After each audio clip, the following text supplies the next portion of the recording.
Oh, Woo! How about that one? That's our new leaders right there. Big Stewie! University of Montevallo, 24-96. The University of Montevallo wins its third straight title.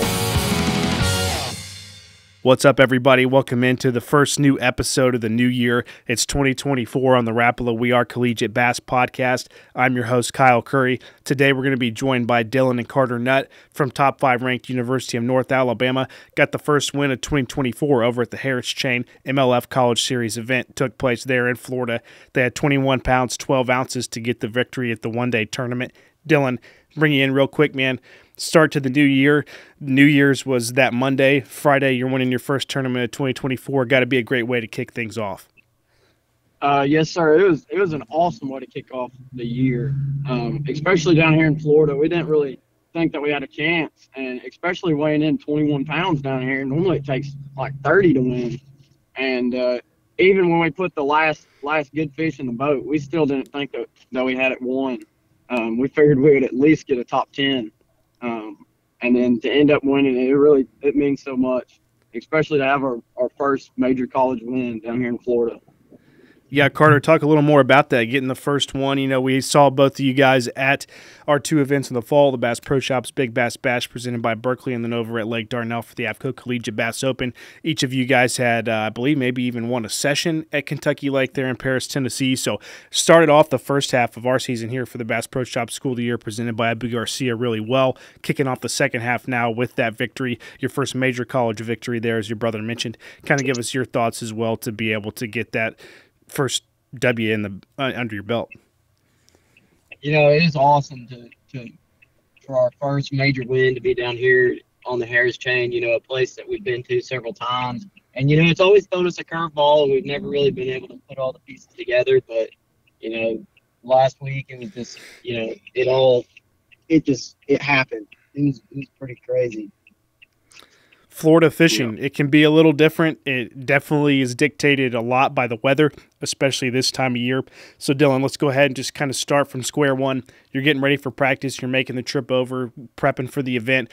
Kind of talk a little bit about the game plan, the strategy, what y'all thought it was going to be like, maybe compared to how it played out that week. So whenever we got there, we thought that there could have been a little bit of a spawning action going on, but once we got down there, it was really cold. And so we looked at the water temperature. It was about 60 degrees, and we figured that we didn't think any of the fish would be spawning. So we just kind of took a step back. Instead of looking for those spawners, we just kind of found those places where there was pre-spawn and post-spawn fish. So we kind of ran a bunch of different patterns. I mean, we caught some out of brush, some off shell, some off some rock piles, and we ended up catching a bunch out of grass. So it just seemed like you just had to keep moving around, and we just kept running into good ones everywhere we went. Florida, you get out there, it kind of feels it's a similar mindset of fishing maybe like in the Ozarks. You look along the bank and everything really starts to look the same. There, obviously, as opposed to the Ozarks, it's grass. And trying to find something that's a little different where the fish are setting up, that sometimes changes underneath the surface, whether it's the bottom contour, grass, vegetation, anything like that going on. Carter, talk a little bit about any little sweet spots, intricacies y'all might have found. I know every year it feels like both Bass and MLF, they'll go out to Florida, we'll have these interviews, and I'll talk to somebody, and they found a spot the size of the hood of their truck that it's just off the bank, right where everyone's boats are sitting, but that's the fish they're catching. Or you find these little pods, and it's really highly concentrated. Now, from what your brother said, maybe y'all were able to kind of trash fish or junk fish and run and gun a little bit as opposed to have to hunker down in one spot. Kind of talk a little bit about the areas that you found, if they were vast and many or one specific area. Well, really, you know, in the tournament, we didn't run that many places. We were kind of junk fishing, but we were fishing for groups of fish, you know. So whether that was in the grass or on shell or in brush, you know, everywhere we were fishing, we thought, you know, there was 20 pounds sitting there or better. And that's when we just slowed down and caught some good ones. And fished those areas very thoroughly. The few areas that we did fish.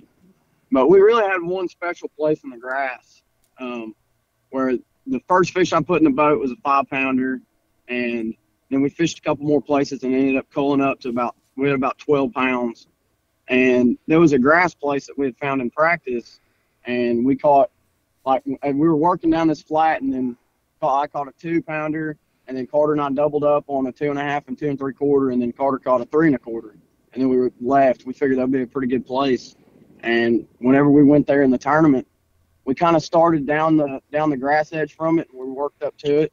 And once we got to it, it was like I caught a 3 1/4, and then I caught another 3 1/4, and then I catch a 5-pounder, and then we were like, oh dang, now we got a pretty good bag. And then we decided at that point to lock through back into Big Harris, and ended up catching the winning fish in the last 10 minutes. Let's talk about the baits y'all were using to catch those bass. You said that the fish maybe weren't quite up to spawning yet, so that kind of opens up a little bit everything pre-spawn that you might have been able to throw. You said you slowed down as well, so did that take some soft plastics or any finesse tactics, or were y'all throwing moving baits the whole time? Dylan, talk a little bit about the baits that you threw to catch the winning fish. So at the beginning of the day, whenever we were fishing some more isolated pieces of cover, like some brush piles and stuff, we were using a Carolina rig, and we tried some other baits, like some crankbaits, and we caught a few on those, but it seemed like the Carolina rig was getting the best bites. But whenever we were in the grass, we were throwing 2 main baits. One was a brand new 1/2-ounce Scottsboro Tackle Company top hook swim bait. And the cool thing about that is it's got the hook built into it.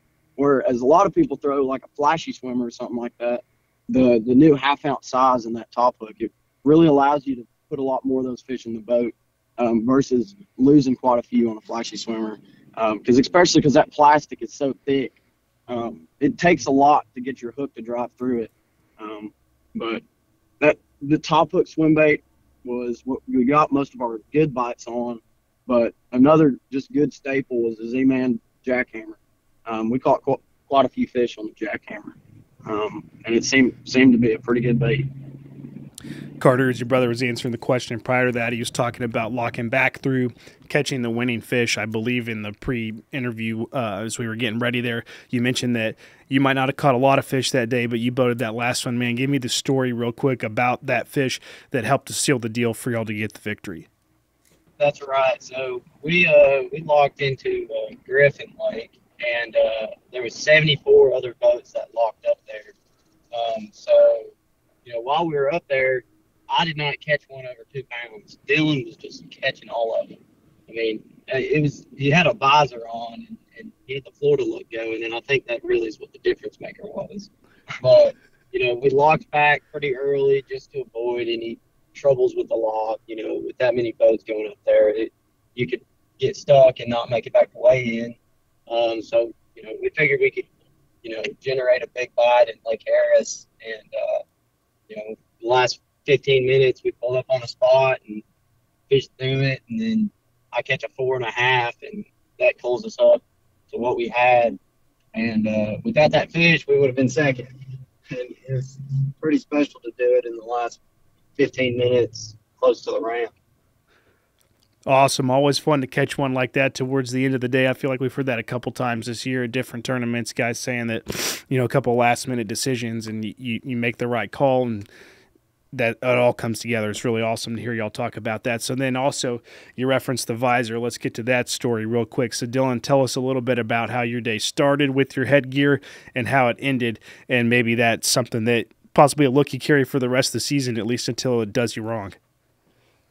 Well, so we, at blast off, right off the bat, we hit a wave wrong, and I kind of shifted a little bit, and my hat went flying. And I was like, well, dang, it's the sunniest day of the week that we've had so far. I'm gonna get pretty terribly sunburnt. And whenever we were going into the lock, or get some of our good buddies from Tennessee, Jaden Payton, he was the one that ended up giving me his visor. But he let me borrow it for the day, and right after weigh-in, he took it back because he said he's not going to give me any more good luck. So I'm going to have to get my own visor to make my own luck.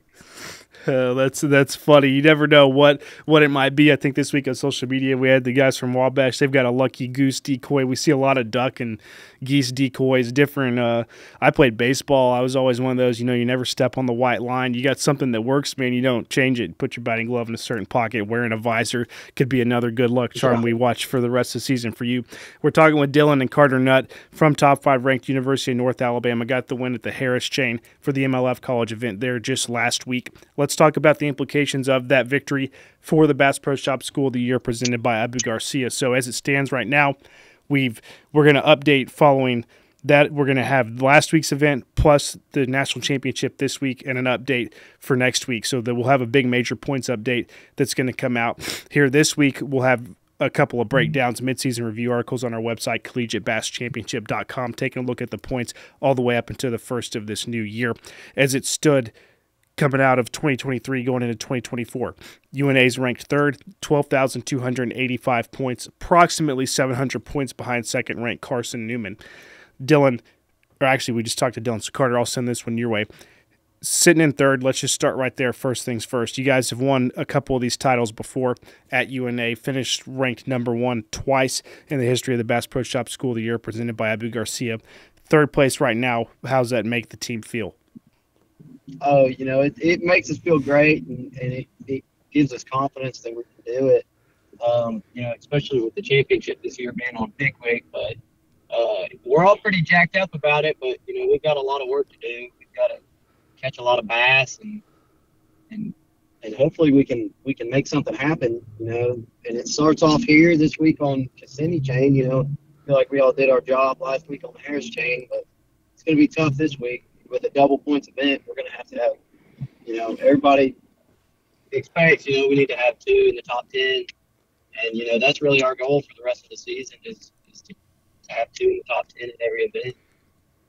Yeah, I've been logging the footage for the AFCO Collegiate Bass Open. I listened to interviews and guys on the water.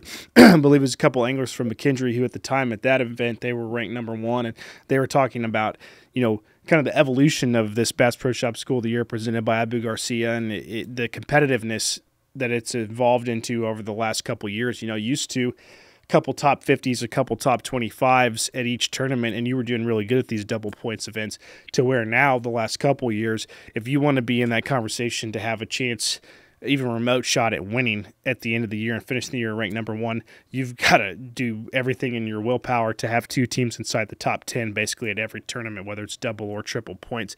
So for you guys, you got the victory there. That's going to go a long ways paired with your second place, highest finishing team at the Harris Chain. Taking a look at just the overall race and who was present at Harris Chain last week, I believe that Montevallo did not compete. So for season points totals, they've got 1 extra MLF major event to fish than what you guys at UNA and Carson Newman have now competed in, which would be 2. So UNA, Carson Newman, basically going to be about a dead heat. I believe Carson Newman also had 2 teams inside the top 15 coming out of Harris Chain last week. So as we sit coming into the championship, it's about a dead heat with just a slight lean towards UNA and Carson Newman having fished that 1 extra event than Montevallo. So something to look at there. The top 10 to 15 are within about 3,000 to 4,000 points, and then right there at the very top now, the top 3 are pretty much at a dead heat. So something to keep an eye on. Definitely going to be very interesting to see where the points shake out next week. Dylan, what's a success for you guys at the championship, MLF College Championship, to start tomorrow? This is being recorded on Tuesday. That event's going to start on Wednesday. What are y'all looking to achieve to be able to come out of this week and possibly be ranked number 1, or make sure that you don't fall any further behind? Really, we're looking for a top 5 finish here. Whether that's us or some of the other guys that we have fishing. We just really got to show them who UNA is, and hopefully at the end of the year we'll be on top. And end of the year, as we mentioned just a little bit ago, I believe Carter did in his response, it's going to be for the Association of Collegiate Anglers. Our last event is going to be the Collegiate Bass Fishing Championship presented by Bass Pro Shops. Triple points, Florence, Alabama, Pickwick Lake, right there where your university is located at UNA. that really sets an awesome stage for the culmination of the season. This year, it's going to be delayed, announcing the number 1 ranked team to include a Bassmaster event just a few weeks after that, so we won't crown a winner at Pickwick Lake, but that will be a defining part. This next 6 months, as we look at it, I've been doing a lot of analysis, getting these article series ready that's rolling out this week, and this is the closest it's been from top to bottom. I think it's, at least in my time involved, over the last couple years. Anybody at any tournament can kind of go from 12th to 5th, 25th to top 10, and 7th to 1st. Anything could happen depending on who shows up, how well they do, and the amount of points that are on the line. Carter, looking at it right now, knowing that you're in a dead heat pretty much for the top 3, as we move through the spring, things start to progress. What are the emotions going to be like knowing that you guys have a chance to make history? And if UNA does, in fact, win the Bass Pro Shop School of the Year presented by Abu Garcia this season, they would tie Montevallo. It's just the second team ever to win the title 3 times. It would really be super special for all of us, especially a couple of years ago, UNA was pretty consistent, in the top 15, top 20, but now for us to be in the running for School of the Year, it's pretty awesome, and it makes all of us feel really good. But like we were saying with the championship, the triple points event being on Pickwick, we are all super fired up for that event. And if we can, our goal is just to stay in the mix, and then hopefully be able to separate ourselves at that event. It's coming. It's going to happen really quick. It feels like just the other day we started the season, and now before we know it, we're going to blink and we're going to be there at Pickwick Lake awarding those triple points for the Collegiate Bass Fishing Championship presented by Bass Pro Shop. So best of luck to y'all. Safe travels for the rest of the season. Good luck here the next couple days over in Florida. Hope to see y'all out at one of our tournaments as we get going in April, and then obviously coming that way in Florence in May. Guys, thanks again, and congratulations on the victory. Thank you so much.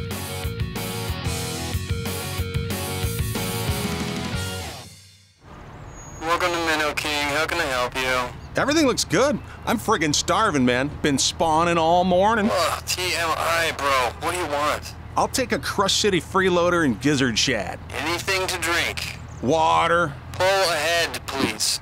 Welcome to Minnow King. We're gonna have what he's had. Yeah, throw me in a net BLT, too.